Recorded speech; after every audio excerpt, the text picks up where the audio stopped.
Hello my dear students and their parents. Diploma admission માટેનો આ 2026 માટેનો વિડીયો છે.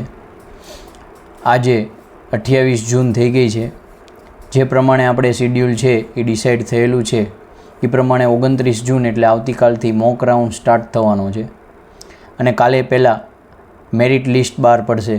એટલે કે કયા સ્ટુડન્ટ્સનો કયો મેરિટ નંબર હશે એ પહેલેથી લઈને છેલ્લા નંબર સુધીની આખી આ PDF છે એ વેબસાઇટ ઉપર અપલોડ કરવામાં આવશે. એમાં કોની એપ્લિકેશન રિજેક્ટ થઈ છે એના પણ નામ આવશે.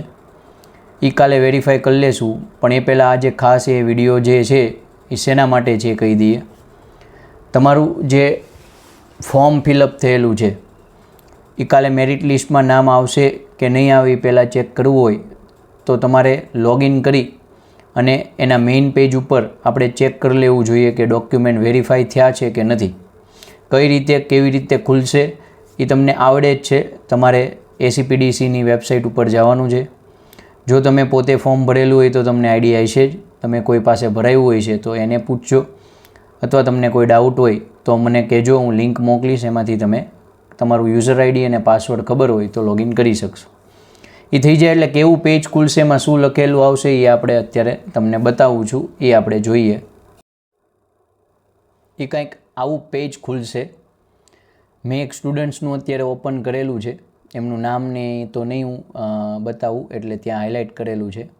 પણ તમે જોઈ શકો છો તમારે આવી left side print document verification letter લખેલું છે, જેને મેં બોક્સ કરેલું છે લાલ કલરમાં, અને રાઈટ સાઈડ જમણી બાજુ એક બ્લેક કલરમાં મેં બોક્સ કરેલું. તમારે નહીં આવે બોક્સ, પણ ત્યાં ખાસ વાંચજો. નીચે જે લખ્યું છે એ ડોક્યુમેન્ટ વેરિફિકેશન સ્ટેટસમાં your document has been verified successfully by board, kindly print document verification letter. એટલે કે તમારા ડોક્યુમેન્ટ વેરીફાઈ થઈ ગયા છે, તમારી એપ્લિકેશન એક્સેપ્ટ એ લોકોએ સ્વીકારી લીધી છે, ડોક્યુમેન્ટ ઓકે છે. ઘણાને અહીંયા લખેલું આવશે કે તમારા ડોક્યુમેન્ટમાં કંઈક છે એ પ્રોબ્લેમ છે, ક્વેરી છે, તો એ ડોક્યુમેન્ટની ક્વેરી સોલ્વ કરી દેવી જેટલી બને એટલી જલ્દી જરૂરી છે, નહીંતર આમાં તમે ચાન્સ છે એ ખોઈ દેશો. એટલે એવું કોઈને આવે છે તો ગભરાવાની જરૂર નથી. એમને એ જે લખેલું હોય છે એ પ્રમાણે જ આગળ પ્રોસેસ કરી અને ક્વેરી સોલ્વ કરવાની હોય છે. નો આઈડિયા આવે તો મેં કીધું એમ તમે મને પર્સનલ મેસેજ કરી શકો છો. તો આ રીતે તમારે એક આખું સ્ટેટસ લખેલું આવશે. બીજી આજની ખાસ વાત એ હતી કે મેરિટ લિસ્ટ ભલે કાલે આવે, એમાં મેરિટ નંબર કાલે ભલે આખી PDFમાં આપણો લખેલો આવે, પણ તમે તમારો પોતાનો તો જોઈ જ શકો છો અત્યારે જ.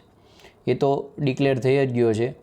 તમે મેં કીધું એમ લાલ બોક્સ જે લેફ્ટ સાઈડ છે એમાં પ્રિન્ટ ડોક્યુમેન્ટ વેરિફિકેશન લેટરમાં જશો એટલે એક પેજ ખુલશે. એ કેવું કહીશે હું તમને હવે પાછું એ બતાવું છું.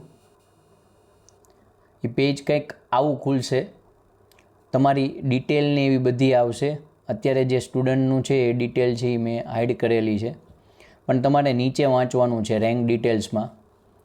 તમે જો ગુજરાત બોર્ડમાંથી એક્ઝામ આપી છે, ગુજરાતમાંથી તમે ફોર્મ ભરેલું હોય છે, તો તમારો સ્ટેટ ફાઇનલ રેન્ક ગણાય, નહીંતર ઓલ ઇન્ડિયા રેન્ક આવે છે. તો ડિપ્લોમામાં સ્ટેટ ફાઇનલ રેન્ક તમારા સામે લખેલો હોય છે કે તમારો કેટલો રેન્ક આવ્યો. આ રેન્કથી ફાયદો શું થશે? તમે ગયા વર્ષની જે કેટલા રેન્કે કઈ કોલેજમાં કઈ બ્રાન્ચમાં એડમિશન અટકેલું છે એ તમને મળેલી હોય PDF, તો તમે એની યાર કમ્પેર કરી શકશો. ઓલમોસ્ટ 99% એની અબાઉટ જ એડમિશન લગભગ અટકતું હોય. ક્રેઝ જો વધી ગયો હોય કોઈક બ્રાન્ચનો, ઘટી ગયો હોય તો ચેન્જ થાય, પણ આ વખતે ગયા વર્ષ જેવો જ સેમ ક્રેઝ છે. એટલે બહુ માઇનો ડિફરન્સ આવશે મેરિટમાં. જો એ PDF તમારી પાસે ના હોય લાસ્ટ મેરિટ રેન્કવાળી, તો તમે મને WhatsApp નંબર કરી શકો છો. એમાં હું તમને એક ગ્રુપની લિંક મોકલીશ, એમાં જોડાઈ જશો તો એમાંથી તમને મળી રહેશે. હવે કોઈ તમને બીજા ડાઉટ હોય તો પૂછી શકો છો. બાકી કાલથી મોક રાઉન્ડ શરૂ થશે. મોક રાઉન્ડ શરૂ થતાં પહેલાં શું ધ્યાન રાખવું, અને એમાં હવે ચોઇસ ફિલિંગ કેવી રીતે કરવી મોક રાઉન્ડમાં, એ છે એના માટેનો વિડીયો છે. એ પાછો હું કાલે અપલોડ કરીશ. તો આઈ હોપ તમને આ નાનો એવો વિડીયો જે હતો થોડોક જાણવા જેવો એ તમને સમજાણો હશે. તમારા ફ્રેન્ડ્સ સાથે જેમને પણ અત્યારે ડિપ્લોમામાં એડમિશન લેવાનું એમની સાથે ખાસ શેર કરજો. Thank you.